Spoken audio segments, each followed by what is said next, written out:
पीडम् नटवर वपुः कर्णयो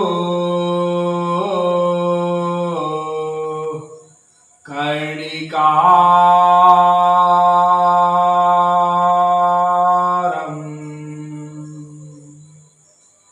बिभ्रद्वासः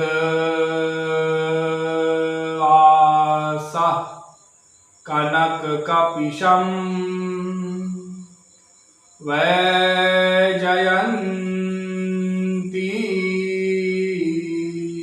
च मालाम् रन्ध्रान् वेणोरधरसुधया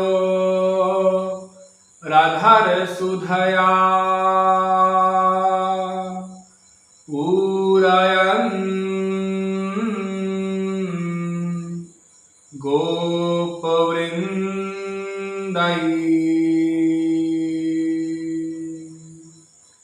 वृन्दारण्यं स्वपदरमणं प्राविशत्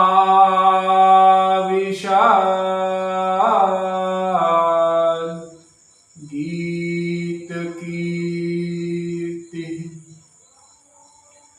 नमः कमलना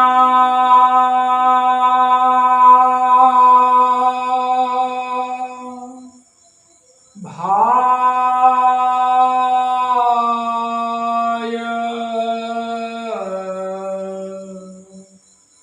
नमः कमलमालिने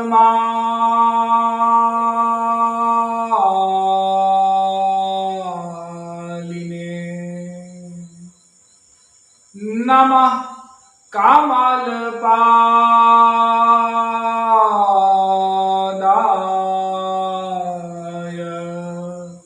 नमस्ते कमलेक्षण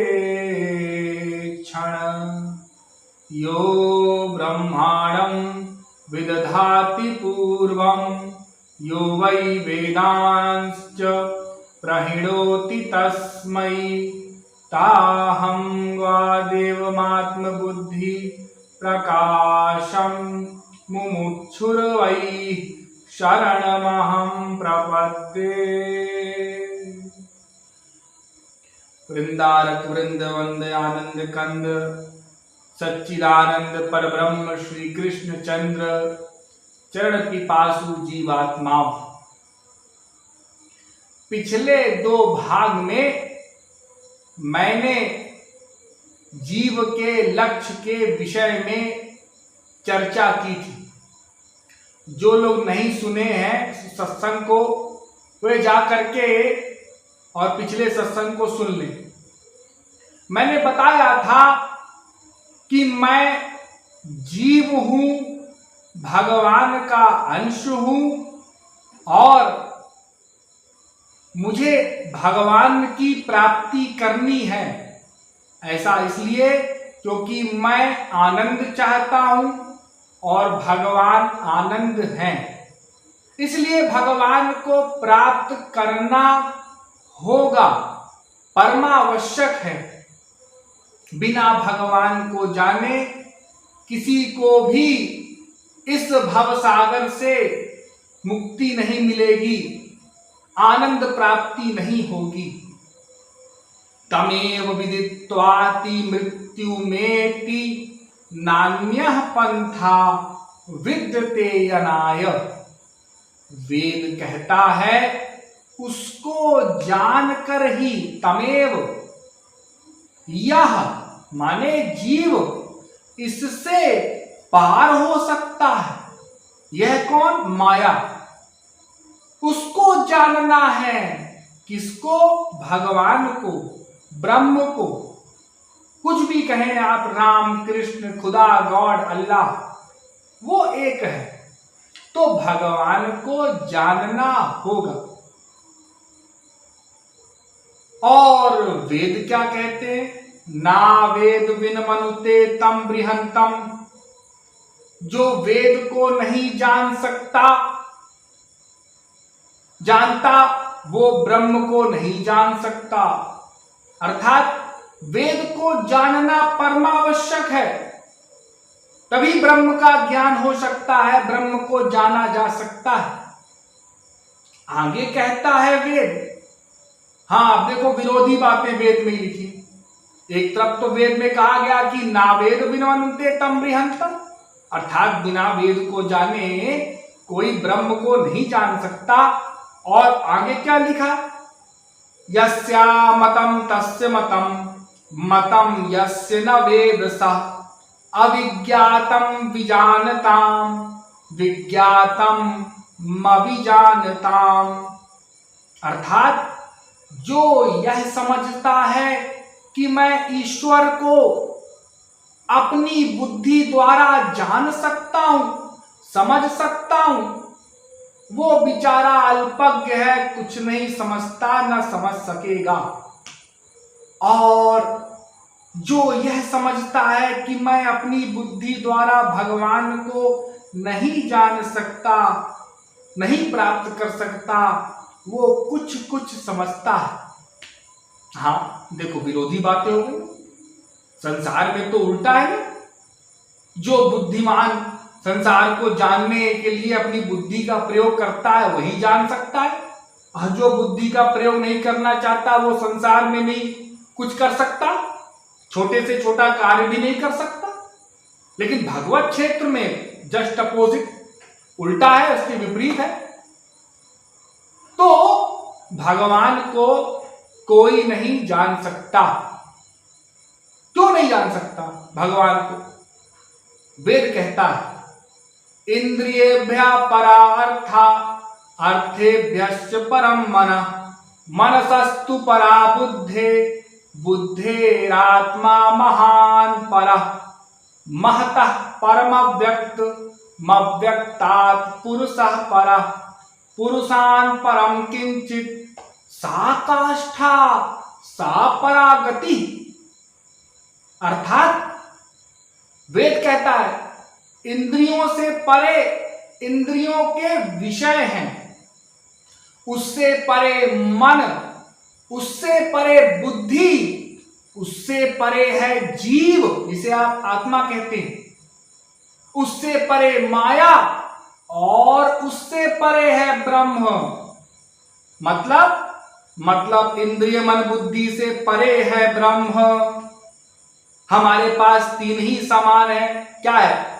इंद्रियां हैं, पंच कर्म इंद्रियां, पंच ज्ञान इंद्रियां, मन है, एक बुद्धि है छोटी सी।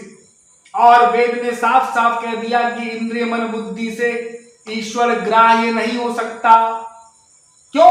क्योंकि इंद्रिय मन बुद्धि से परे है। परे माने आगे, उससे जाना नहीं जाएगा। और दूसरा कारण दिव्योऽयमूर्तः पुरुषः, भगवान दिव्य हैं और हमारी इंद्रिय मन बुद्धि मायिक है, माया से बनी हुई, इसलिए भगवान को नहीं जान सकती। दिव्य भगवान का साक्षात्कार माया से बनी हुई कोई वस्तु नहीं कर सकती। अब डिटेल हम नहीं कर रहे हैं, संक्षेप में बता रहे हैं। डिटेल किया जा सकता है, कभी और करेंगे। तीसरी बात, भगवान को क्यों नहीं जाना जा सकता? देखो भगवान प्रकाशक हैं। प्रकाशक उनकी शक्ति प्राप्त करके इंद्रिय मन बुद्धि कार्य करते हैं, उनमें प्रकाश आता है, माने शक्ति आती है।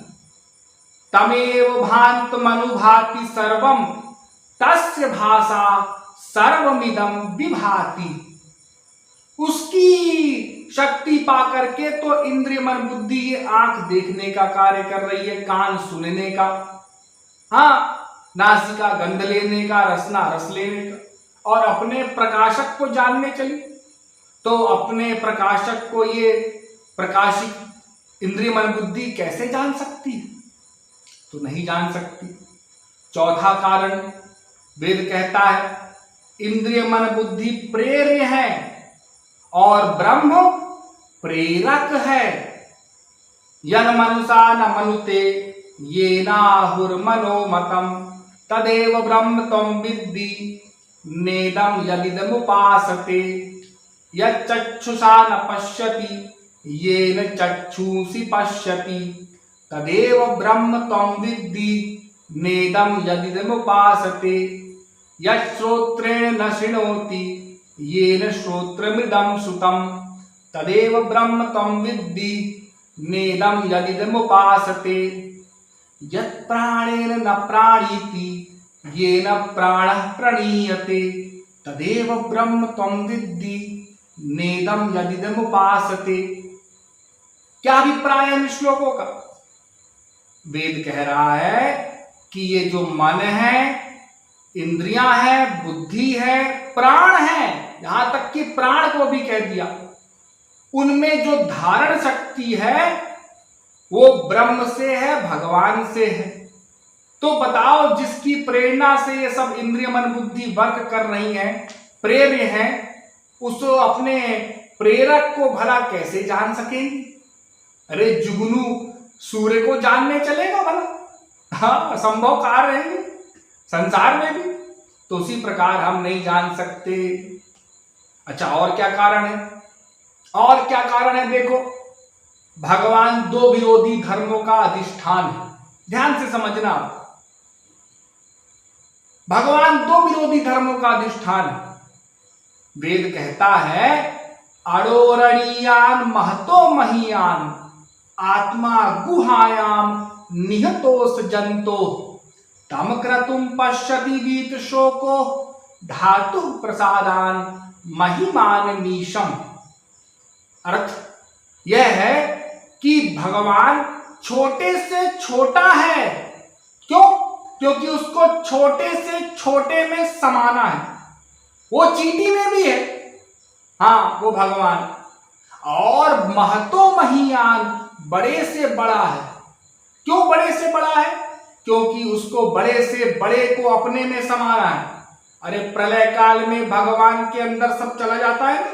भगवान के एक महोदर में पूरी अनंत कोटि ब्रह्मांड, पूरी सृष्टि चली जाती। तो भगवान को बड़े से बड़ा होना पड़ता है, छोटे से छोटा होना पड़ता है। अरे आत्मा में भी परमात्मा का वास है। द्वा सुपर्णा सविजा सखाया। तो और एक जगह पर क्या लिखा है वेद में? नेति नेत्य स्थूल मनडु, अर्थात वो ना छोटा है ना बड़ा है। लो अब पढ़ने वाला कहेगा पागल हो गए, ये कैसी बात लिखी है? एक जगह लिखता है छोटा है, एक जगह लिखता है बड़ा है, एक जगह लिखता है ना छोटा है ना बड़ा है। अब लगाओ खोपड़ी अपनी अपनी सब लोग। अरे किसी के विषय में समझना होगा तो पहले बहिरंग तौर से समझा जाएगा। यहाँ तो कुछ माप न पैमाना है ही नहीं। क्या लिख रहा है वेद? एक जगह लिखा है तद दूरे तदविंत के। हाँ, कहीं दूर है तो कहीं निकट है। तदंतर सर्वस्व तदु सर्वस्यास बाहिरता। अरे वो भीतर भी है बाहर भी है। अच्छा, हाँ, दूर भी है निकट भी है। अच्छा, हाँ। अजायमानो बहुधा विजायते तस्य योनिम परिपश्यन्ति धीरा। अर्थात उसके अनंत जन्म हो चुके हैं। और ये भी कहता है कि जन्म नहीं लेता, वो अजन्मा है।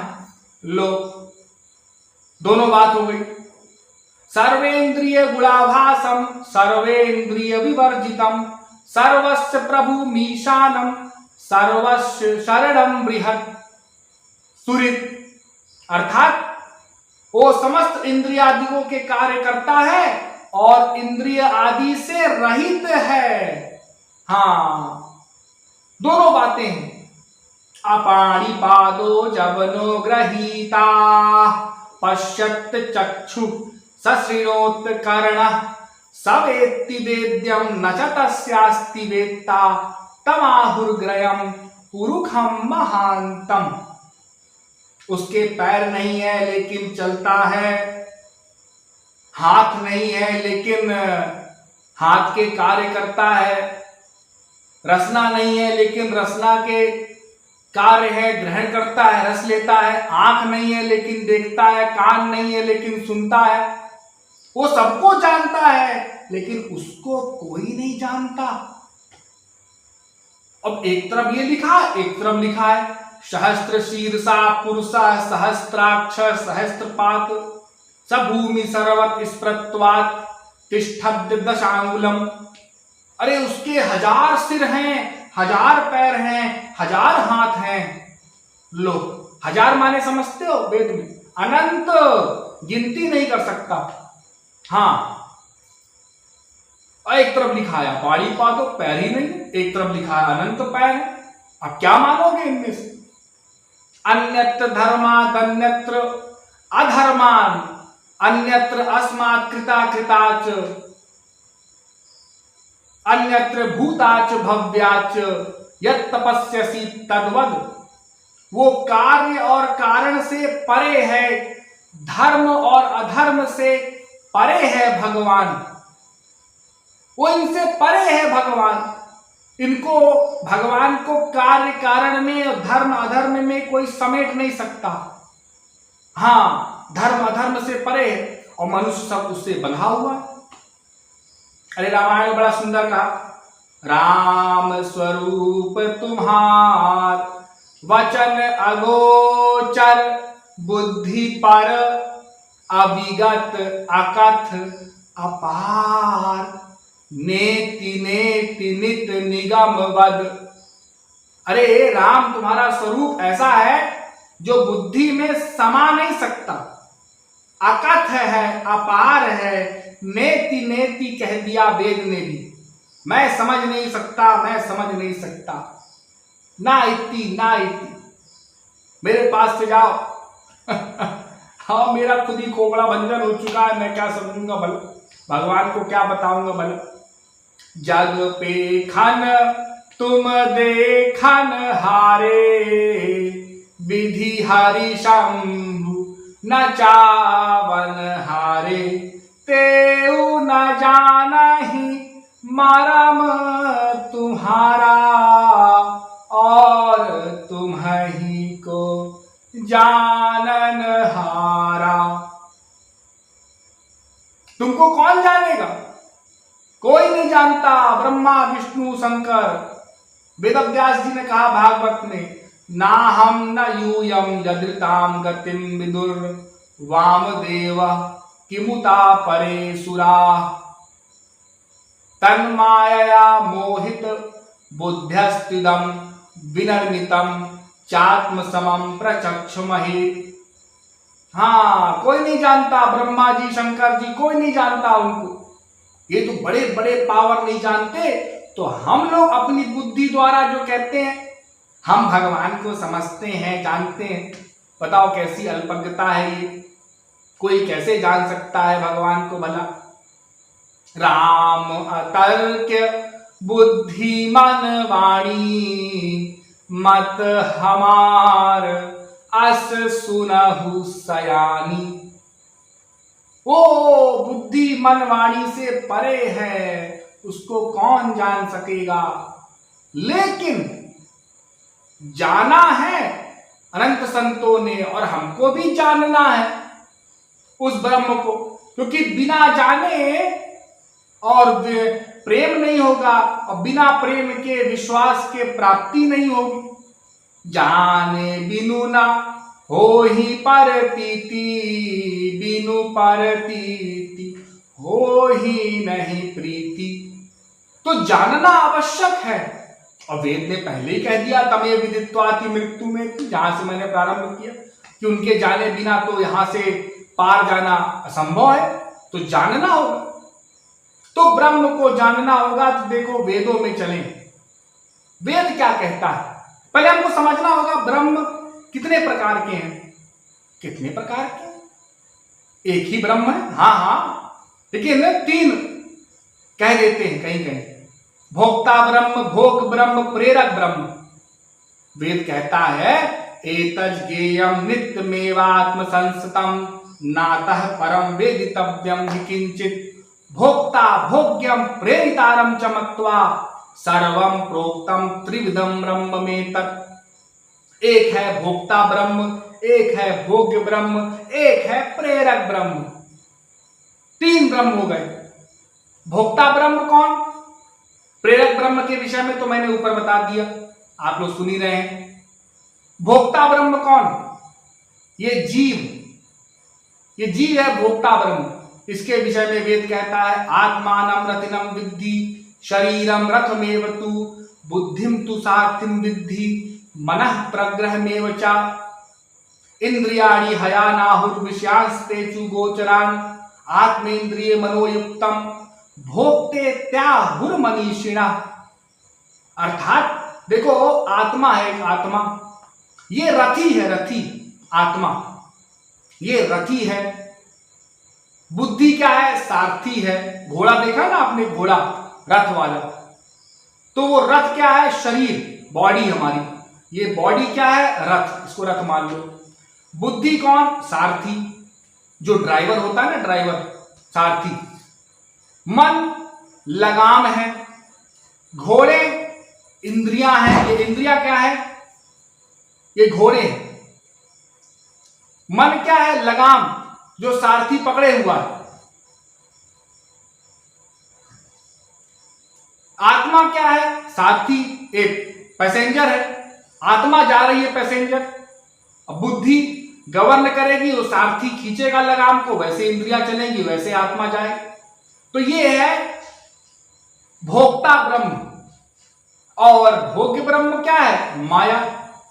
अजामेकाम लोहित शुक्ल कृष्णाम बहवी प्रजा सृजमानाम स्वरूपा अजो ये को जुस्माणो नुशेते जहात ये नाम भुक्त भोगाम जोन्य। ये जो माया है, जो अजा है, सनातन है, सदा से है, वो भोग्य ब्रह्म है। तो तीन ब्रह्म हो गए, भोक्ता, भोग्य, प्रेरक ब्रह्म। तो इनके विषय में जानना होगा हमको। तो वेद ने कहा ही है जानने के लिए, प्राप्त करने के लिए हमको जानना ही है। तो कैसे जानेंगे? कैसे ज्ञान होगा? भगवान का ज्ञान कैसे होगा? भगवान को कैसे जाना जाएगा? जब इतनी सारी बातें बता दी गई कि वो तो विरोधी धर्मों का अधिष्ठान है और हमारी इंद्रिय मन बुद्धि से परे है, तो भगवान को कैसे जाना जाए, इसके विषय में कल बताएंगे। आज के लिए इतना ही। बोलिए वृंदावन बिहारी लाल की।